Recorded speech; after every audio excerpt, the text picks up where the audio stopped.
Nick Hajazi, the founder of the Mendez Cartel, the Natty King, the last true Natty Crusader, the one true heir to O'Hearn's Natty throne, and the president of the Natty Republic, El Presidente himself.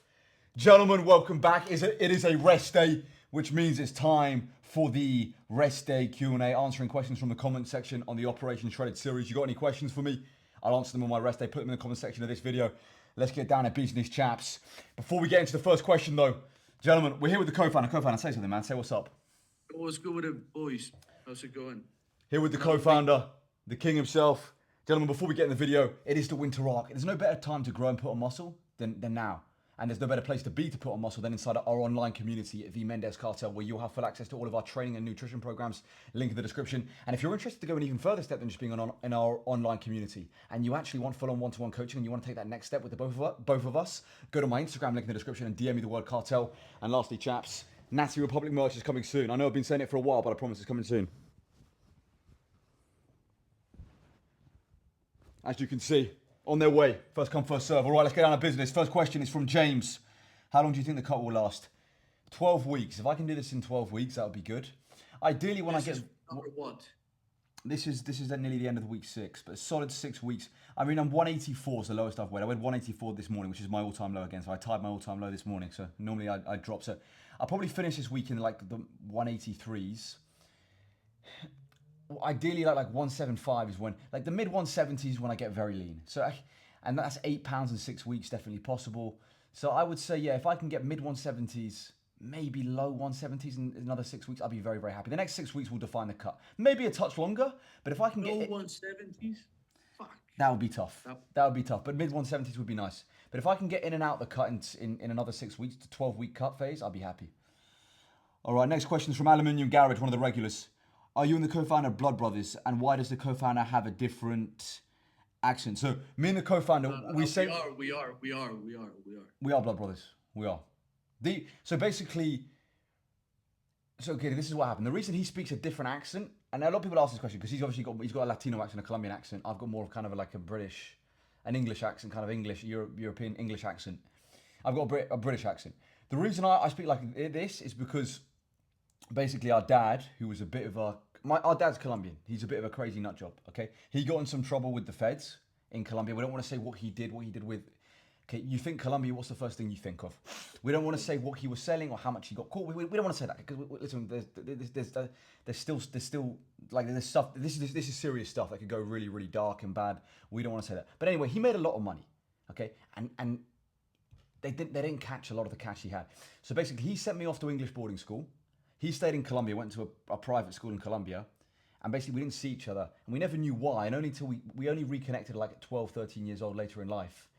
And then realised we were told by him we were actually blood brothers, and then we're being like. I didn't even know how to speak. Yeah, English. He didn't even know how to speak English till he was 13, and then we met. But basically, my dad sent me somewhere else. I can't say the exact reason he sent me to England, but he was under deep investigation. We do have different moms, so we do have different moms. So yeah, my dad was. He's a Colombian playboy. He liked to do it. Let's just say that. Anyway, let's get down to business. So next question, but don't ask any questions like that because that's very. The fact I've even told you what I've just told you, you should feel lucky. All right, next question is from Jake. I've just started my own online coaching, bro. What's the main thing I should be considering offering with my clients other than the nutritional and training advice? So there's a lot to this, okay? And to be a good online coach, there's a lot to this. The first thing is you gotta look after yourself, okay? I said this in yesterday's reel. I said you gotta look after your physique. You gotta make sure you're in shape. You gotta be a good role model for your clients. You gotta set a good example. Then you've got to put the work in. Then you've got to put the work in. And there's so many different elements. There's the marketing element. There's the service provision. There's communication. There's so many different elements that come together. Being an online coach is actually a lot more complicated than most people think. There's so many different elements. You need a payment processor. You need so many different technical elements to really be successful. But you've got to post regularly. And then when you do get clients and when you do onboard clients, you need the right systems, the right structures. You need, and it's not just about how much you know about nutrition and training. You've got to onboard them, and ultimately you've got to work very, very hard and provide them with the maximum level of communication. It's a full-time job. It's no joke. What do you say, Juan? Yes, it's literally it's a business. Yeah. It's a micro business. It's a business. It has different things that you have to take care of. So the marketing side of things is huge. Like you can be the greatest. You can be the greatest. You Yeah. can be Hani Rambo. Yep. But if nobody knows you, then you can't sell. Like if you want to work online, Yeah. like you have to put yourself out there. You got to post You have regularly. otherwise you Yeah. have to get a certification, bro, and just work in the gym. Yeah. You cannot be afraid of being on camera. Look at the volume of content we post and we push out consistently. And then by that same vein, you can be a great marketer, but if you're a terrible coach and you have poor systems and you don't get people in shape, then your retention's going to be terrible. So marketing might get you clients, but in order to keep them retention-wise, you've got to be a great coach. And that comes down to your systems and the quality of coach you are and how hard you work with your clients and your level of And communication. scandals, like you prevent scandals. Because if you're also if you have a lot of guys, and this happens a lot of time, like we've seen a lot of online coaches actually that this happens. We get a lot of clients that get this actually. Yeah. Of coaches that don't do shit, and then their entire reputation gets ruined. Yeah. And if you're an influencer on top of that, bad reputation, Yeah. like you can't do that. You've got to understand the magnitude of responsibility. Someone's trusting you with their health, which is literally the most important thing they have. So you've got to make sure you give everything. And that means working 7 days a week a lot of the time. A lot of the time it means like you've got to be there. Like we work crazy hours. And you can still have a life and it's very, very important. And you've got to set up the right structures and you've got to live a life that's enjoyable, of course. We discuss about this a lot too. But you've got to work hard and provide the maximum level of communication. If a client texts you, you can't blank them for like a week. Like some coaches actually do that. So be a good coach. That's unacceptable. Show up, be a good coach, be consistent, market well, and don't be afraid to be on camera. And then ultimately, when you get clients, make sure you're a good coach so you keep them. All right. Next question is from Salams. Everyone knows Ronaldinho is the real goat. Ronaldinho, in terms of aesthetics of watching football, like just raw skill. He could be top 5. In terms of raw skill, that guy was beautiful to watch. He might even be the Jogger Bonito. Dribbling top 3. In terms of skill, though, Jogger Bonito, just raw skill. Dribbling top 3. What is your dribbling top 3 of all time? Messi 1, Neymar 2, Ronaldinho 3. What about Maradona? Did he know how to Oh, dribble? shoot! Messi 1, Maradona 2, Neymar 3. Dino doesn't make top 4. So Dino top 3. 4. Dino 4. Dino was very... You put Neymar above Dino? Yeah. 100%. I suck Neymar for a living. All right, next question is from Hasman. How much do you think testosterone contributes to getting stronger in the gym, and do you think we should be doing everything we can to produce more testosterone as naturals? Absolutely, of course. Testosterone is everything, bro. If you have testosterone is incredibly important. Okay, why do you think guys inject test?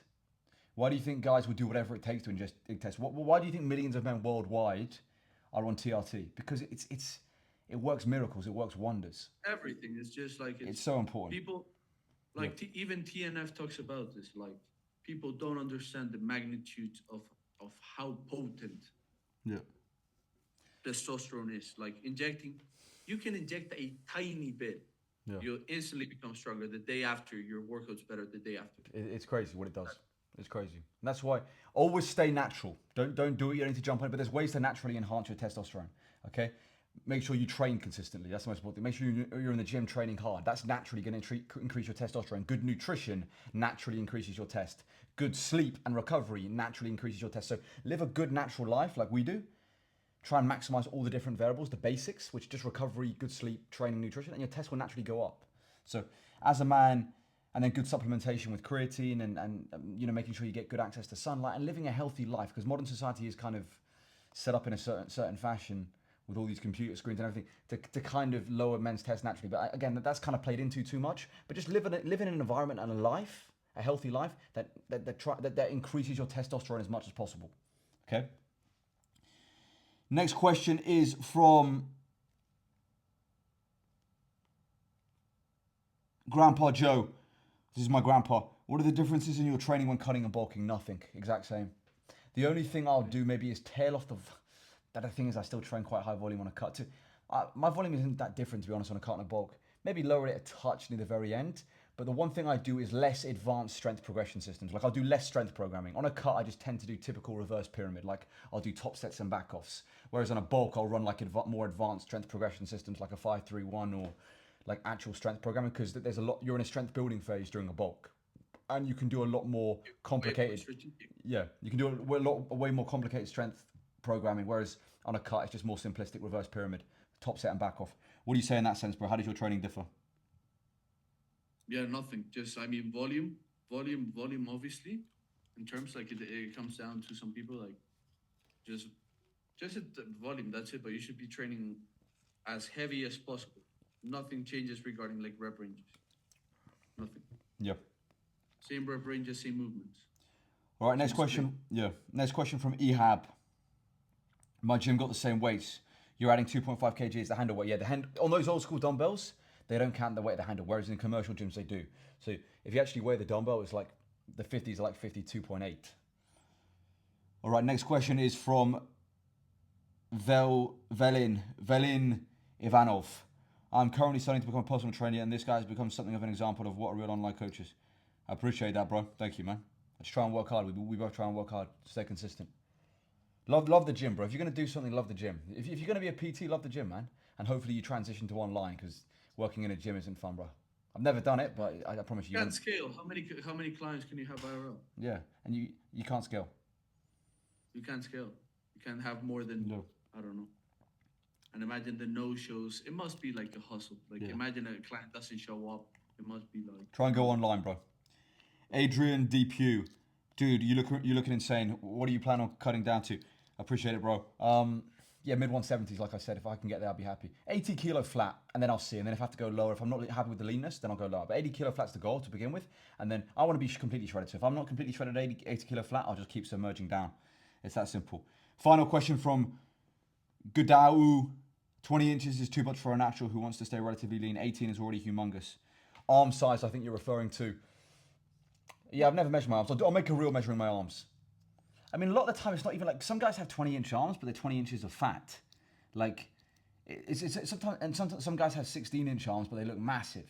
It's about aesthetics. So it's not just about the raw size of your arms, it's about the cuts and the definition and how they look and the leanness. The leaner you are, the bigger your arms look, even though they may be smaller.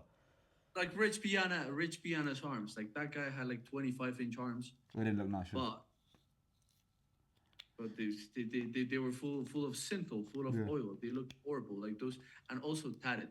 Yeah. What do you think about tats? Not a fan of tattoos, guys. When it comes in life, don't get tattoos. Stay away from the tats, guys. I have two, but I'm actually not a fan either. If you get small ones like here and there, like tiny ones. He's got small ones on his wrist, like, and they mean something. They have a bit of value, but they're very small. Whereas, like, if you're gonna get an entire like sleeve done, that's not a fan of that. But yeah. A lot of the time, it's not about how big your arms are; it's how they look. It's the aesthetics. Just because they're bigger doesn't mean they look better. So bear that in mind. But I'll do a real measuring my arms. But yeah, chaps, that is the video done and dusted. Easy money. Any questions you've got? We picked the best 10. Put them in the comment section. Let's do a quick thumbnail. What should we do? Let's do this. Do a quick thumbnail. So I have a fucking spatula.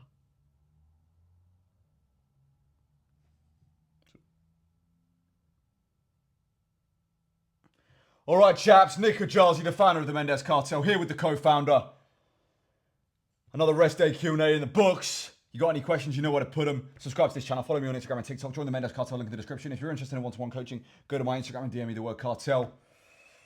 Natty Republic merch is coming soon. I promise. Mendes Cartel, link in the description. Winter Art, come on. And as always, chaps, long live King Charles III. And God bless Sir Winston Churchill. Go.